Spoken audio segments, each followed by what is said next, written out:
ಅವ್ರು ಯಾವಾಗಲೂ ಹಾಲು ಕರೆದ್ಬಿಟ್ಟು ಮನೆಯಲ್ಲಿ ದೇವಸ್ಥಾನಕ್ಕೆ ಹೋಗುವಂತ ಹೋಗಿದ್ದಾನೆ. ಸೋಮವಾರ ದೇವಸ್ಥಾನಕ್ಕೆ ಹೋಗೋನು ಬೆಳಗ್ಲಿಗೆ. ಅಲ್ಲಿಂದ ಬಂದು ಸೀದಾ ಮನೆಗೆ ಬಂದು ನಮ್ಮ ಬೀದಿಯಲ್ಲಿ ಹಳದಮ್ಮನ ದೇವಸ್ಥಾನಕ್ಕೆ ಹೋಗಿದ್ದಾರೆ. ಅಲ್ಲಿ ನಮಸ್ಕಾರ ಮಾಡಿಬಿಟ್ಟು ಸೀದಾ ಅನುವಾರ ಕಾಲನಿ ಯಾವಾಗಲೂ ಹೋಗೋದು ಕ್ಯಾಂಟೀನಿಗೆ ಟೀ ಕುಡಿಯೋಕೆ ಹೋಗ್ತಾನೆ. ಅವನು ಹೋಗ್ಬೇಕಾದ್ರೆ ಈಗ ಏನಾಗಿದೆ ನನಗೆ ಗೊತ್ತಿಲ್ಲ. ನನಗೆ ಮನೆಗೆ ಬಂದು ತಿಳಿಸಿದ್ರು. ನನ್ನ ಮನೆಯಿಂದ ಈಗ ಸೀದಾ ಡೈರೆಕ್ಟ್ ಹಾಸ್ಪಿಟ್ಲಿಗೆ ಬಂತು. ಹಾಸ್ಪಿಟ್ಲ್ ನನಗೆ ಏನು ಅನ್ನೋದು ಇದು ಗೊತ್ತಿಲ್ಲ.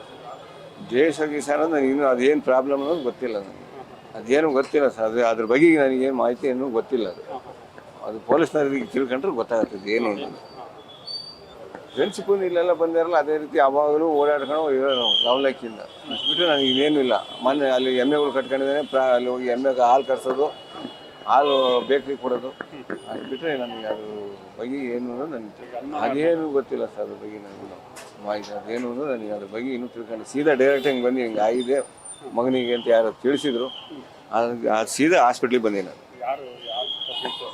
ಹಾಂ, ತಿಳಿಸಿದ್ರು ಅಂದರೆ ಅಲ್ಲಿ ಒಬ್ಬರು ಆಟೋ ಓಡಿಸ್ತಾರೆ. ಅವ್ರು ತಿಳಿಸಿದ್ರು ನಿರ್ಮಲ ಹಾಸ್ಪಿಟಲ್ ಹತ್ರ ಆಟೋ ಬಾಡಿಗೆ ಹೊಡಿತಾರೆ. ಅವ್ರೇನು ಬಾಡಿಗೆ ಹೋಗಿದ್ದು ಅನ್ನೋ ಗೊತ್ತಿಲ್ಲ. ಅವ್ರಿಗೆ ಮಾಹಿತಿ ಗೊತ್ತಾದ್ಮೇಲೆ ನಮ್ಮನೆಗೆ ಅವ್ರ ತಾಯಿ ಬಂದು ತಿಳಿಸಿದ್ದಾರೆ. ಅವ್ರು ಇನ್ನೂ ಏನು ಕಂಡುಬಿಟ್ಟಿಲ್ಲ, ಮಾತಾಡ್ತಿಲ್ಲ. ತಲೆ ಸ್ವಲ್ಪ ಪೆಟ್ಟಾಗಿದೆ. ಡಾಕ್ಟ್ರ್ ಏನೂ ಹೇಳಿಲ್ಲ ಇನ್ನು ನನಗೆ. ಅದೇನೋ ಕಾಲು ಸ್ವಲ್ಪ ಕೈ ಬರ್ತಾ ಬಿದ್ದಿದೆ ಅಂತ ಹೇಳಿದ್ದಾರೆ.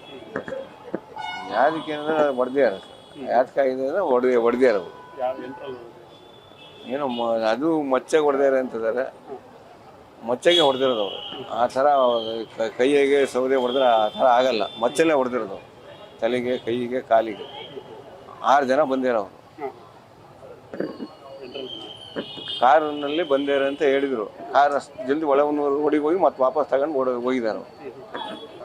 ಅದ್ರ ಬಗ್ಗೆ ಇನ್ನೂ ನನಗೆ ಗೊತ್ತಿಲ್ಲ ಮಾಹಿತಿ. ಅದು ನಮ್ಮಲ್ಲಿ ಒಂದು ದಿವಸ ಅವ್ನು ಹೇಳ್ಕೊಂಡಿಲ್ಲ, ಒಂದು ದಿವಸ ಮಾತಾಡಿಲ್ಲ ನಾನು. ಹೌದಾ, ಅದು ಈಗ ಪೊಲೀಸ್ ಸ್ಟೇಷನ್ಗೆ ಹೋದ್ರೆ ಗೊತ್ತಾಗುತ್ತೆ ಹಿಂದೇನಿತ್ತು ಈಗ ಏನಾಗಿದೆ ಅನ್ನೋದು. ಅದ್ರ ಬಗ್ಗೆ ಮಾಹಿತಿ ಗೊತ್ತಾಗುತ್ತೆ. ಚಿಕ್ಕಗಳೆಲ್ಲ ಒಳ್ಳೆಯ ಹುಡುಗರು, ಅವ್ರ ಜೊತೆಗೆ ಇರೋರೆಲ್ಲ ಒಳ್ಳೆಯರ. ಅವರು MLA ಮಗನ ಕರ್ಸು, ಬಾಸ್ ಕರ್ಸು ಅಂತ ಹೇಳಿದ್ರು ಅಂತ. ಅವ್ನು ಯಾರೋ ಹೊಡೆದರು. ಅವರು ಅಷ್ಟರೊಳಗೆ ಹಾಸ್ಪಿಟ್ಲಿಗೆ ತಗೊಂಡು ಬಂದ್ಯಾರು. ಅಷ್ಟು ಬಿಟ್ಟರೆ ಇನ್ನೇನು ಹೇಳಿಲ್ಲ. ಬಾಸ್ ಕರ್ಸು ಅಮ್ಮ ಅಂತೇಳಿ ಕೂಗಾಡಿದ್ರಂತ. ಬಂದವರು ಹೊಡೆದವರು. ಹ್ಞೂ, ಅವರೇ MLA ಮಗ. ಅಷ್ಟು ಬಿಟ್ಟರೆ ನನಗೆ ಅದ್ರ ಬಗ್ಗೆ ಇನ್ನು ಏನು ಅನ್ನೋದು ಗೊತ್ತಿಲ್ಲ. ನಮ್ಮ ಹೆಸರು ಮೃತ್ಯುಂಜಯ ಅಂತ. ವಿಶ್ವ ಅಲಿಯಾಸ್ ಮುದ್ದೆ ಅಂತ ಏನಿದಾನೋ ಈತ ಕಾಂಗ್ರೆಸ್ಸಿನ ನಿಷ್ಠಾವಂತ ಕಾರ್ಯಕರ್ತ. ಇವನ ಮೇಲೆ ಇದೇನು ಫಸ್ಟ್ ಟೈಮ್ ಅಲ್ಲ. JDS ಗುಂಡಾಗಳು 2ರಿಂದ 3 ಬಲೆ ಅಟ್ಯಾಕ್ ಮಾಡಿದ್ದಾರೆ. ಅದು ಟಿವಿಲಿ ಕೂಡ, ಎಲ್ಲ ಟಿವಿಲಿ ಕೂಡ ನೋಡಿದ್ದೀರಾ. ಇವತ್ತು ಭಾಳ ವರ್ಷಗಳ ನಂತರ ಮತ್ತೆ ಅವನೊಬ್ಬನೇ ಕೂತಿರೋದನ್ನು ನೋಡಿ ಅಟ್ಯಾಕ್ ಮಾಡಿದ್ದಾರೆ.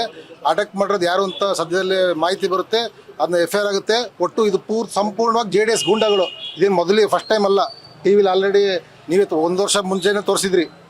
ಇದೇನು ಮೊದಲೇದಲ್ಲ. ಇದು JDS ಗುಂಡಾಗಳೇ ಮಾಡಿರೋದು. ಯಾರ್ಯಾರು ಅದ್ರ ಹಿಂದೆ ಯಾರ್ಯಾರಿದ್ದಾರೆ ಅನ್ನೋದು ಮಾಹಿತಿ ಸ್ವಲ್ಪ ಹೊತ್ತಲ್ಲಿ ಬರುತ್ತೆ. ಅದನ್ನ ನಿಮ್ಮ ಎಲ್ಲರಿಗೂ ಮಾಹಿತಿ ನಾನು ನೀಡ್ತೀನಿ ಸರ್. ವೈಯಕ್ತಿಕ ದೇಶ ಅಲ್ಲ ಸರ್. ಇನ್ನು ಸ್ವಲ್ಪ ಕಾಂಗ್ರೆಸ್ ಪಕ್ಷದಲ್ಲಿ ಜಾಸ್ತಿ ಆ್ಯಕ್ಟಿವ್ ಇದ್ದ. ಅದು ಅಲ್ಲಿಂದ JDS ಪಕ್ಷದವರೆಗೂ ಸ್ವಲ್ಪ ಶುರುವಾಗಿತ್ತು. ಅದು ಶುರು ಆದಮೇಲೆ ಹಿಂದೆ ಹಚ್ಕೊಡೋರು ಭಾಳ ಜನ ಭೂಪತಿಗಳಿದ್ದರು. ಅದು ಈಗೆಲ್ಲ ಬರುತ್ತೆ. ಇದನ್ನ CID ಎನ್ಕ್ವೈರಿ ಕೂಡ ಹಾಕ್ಸೋಕ್ಕೆ ನಾವು ಹೋಮ್ ಮಿನಿಸ್ಟರ್ ಹತ್ರ ಮಾತಾಡಿ ಇದು ಎನ್ಕ್ವೈರಿ CID ತನಿಖೆ ಕೂಡ ಹಾಕ್ಸೋಕ್ಕೆ ನಾವು ಮಾತಾಡಿ ಕ್ರಮ ಕೈಗೊಳ್ತೀವಿ ಸರ್. ಹಿಂದೆ ಅಟೆಂಪ್ಟ್ ಆಗಿತ್ತು. ನಿಮ್ಮ ಟಿವಿಗಳಲ್ಲೇ ಬಂದಿತ್ತಲ್ಲ ಸರ್. ಥ್ರೆಟ್ ಇತ್ತು. ಒಂದು ವರ್ಷ 2 ತಿಂಗಳು ಮುಂಚೆ ಅವನಿಗೆ ಅಟ್ಯಾಕ್ ಆಗಿತ್ತು ನ್ಯೂ ಬ್ರಿಡ್ಜ್ ರೋಡಲ್ಲಿ. ಇದು ಆಫ್ಟರ್ 1 ವರ್ಷ 2 ತಿಂಗಳು ಬಿಟ್ಟು ಮತ್ತೆ ಅಟ್ಯಾಕ್ ಆಗಿದೆ. ಇದು ಯಾರು ಏನು ಅನ್ನೋದು CID ತನಿಖೆ ಆದರೆ ಹೊರಗಡೆ ಬರುತ್ತೆ. ಅದನ್ನ ಹಾಕ್ಸೋಕ್ಕೆ ನಾವು ಸಂಪೂರ್ಣ ಪ್ರಯತ್ನ ಮಾಡ್ತೀವಿ. ಇದು ಹಾಕ್ಸ್ತೀವಿ. ಅಲ್ಲ, ಪಕ್ಷ ಅವ್ನು ನಿಜ ಇಡೀ ಊರಿಗೆ ಗೊತ್ತು. ಅವನೇ ಕಾಂಗ್ರೆಸ್ಸಲ್ಲಿ ಜಾಸ್ತಿ ಟಾಪ್ 10ನಲ್ಲಿ ಒಬ್ಬ ಮುಖ್ಯ ಜಾಸ್ತಿ ಓಡಾಡೋದು. ಯಾವುದೇ ಬಾವುಟ ಕಟ್ಟೋದಾಗಲಿ, ಜೈಕರ್ ಹಾಕೋದಾಗಲಿ ಎಲ್ಲ ಜಾಸ್ತಿ ಅವನೇ ಮಾಡೋದು. ಅದು ಆ JDS ಅವ್ರಿಗೆ ಆಗ್ತಿದ್ದಿಲ್ಲ. ಸಣ್ಣದಾಗಿ ಶುರುವಾಗಿತ್ತು. ಈಗ ಅದರಿಂದ ಯಾರು ಹಚ್ಕೊಟ್ರು ಅನ್ನೋದು ಈಗ CID ತನಿಖೆಯಲ್ಲಿ ಗೊತ್ತಾಗುತ್ತೆ. 100ಕ್ಕೆ 100 ರಾಜಕೀಯ ದುರುದ್ದೇಶ. ಕಂಡೀಷನ್ ಈಗ ಡಾಕ್ಟ್ರು ಕ್ರಿಟಿಕಲ್ 48 hours ಟೈಮ್ ಕೇಳಿದ್ದಾರೆ. ಅದಾದ ನಂತರ ನಾವು ಹೇಳಿದ್ದೀವಿ ಆದಷ್ಟು ಕಷ್ಟಪಟ್ಟು ಉಳಿಸ್ಲೇಬೇಕು ಅಂತ ನಾವು ಡಾಕ್ಟ್ರುಗಳಿಗೆ ರಿಕ್ವೆಸ್ಟ್ ಮಾಡ್ಕೊಂಡಿದ್ದೀವಿ. ಅವ್ರ ಪ್ರಯತ್ನ ಅವ್ರು ಮಾಡ್ತಿದ್ದಾರೆ. ಮುಂದೆ ನೋಡುವ.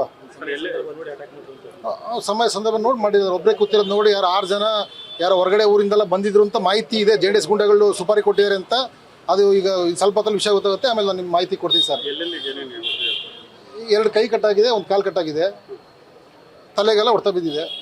ನಾನು ಈಗ ಒಂದು 30 ಸೆಕೆಂಡ್ ನೋಡ್ಕೊಂಡು ಬಂದೆ. ಮಿಕ್ಕಿದ ಅಪ್ಡೇಟ್ ಏನು ಅಂತ ಡಾಕ್ಟರ್ಗಳಿಗೆ ವಿಚಾರಿಸಿ ನಿಮ್ಗೆ ನಾನು ಮಾಹಿತಿ ಕೊಡ್ತೀನಿ. ನನಗೆ ಫೋನ್ ಬಂತು ಸರ್, ಹಿಂಗೆ ಒಂದು ಅಟ್ಯಾಕ್ ಆಗಿದೆ ಅಂತ. ಎಲ್ಲಿಂದ ಮ್ಯಾಕ್ಸ್ ಹಾಸ್ಪಿಟಲ್ ಇದ್ದಾರೆ ಅಂದರೆ ನಾನು ಸೀದಾ ಇಲ್ಲಿ ಬಂದೆ. ರಕ್ತ ಚರಿತ್ರೆ ಅಲ್ಲ ಸರ್, ಗುಂಡಗಳಲ್ಲ ಸರ್.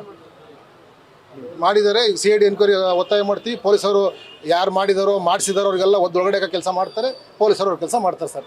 ಅದಾದ ನಂತರ ನಿಮಗೆ ನಾವು ಒಂದ್ಸಲಿ ಪ್ರೆಸ್ ಮೀಟ್ ಮಾಡಿ ಮಾಹಿತಿ ಕೊಡ್ತೀವಿ ಸರ್, ಏನೇನು ಅಪ್ಡೇಟ್ ಆಯ್ತು ಅಂತ.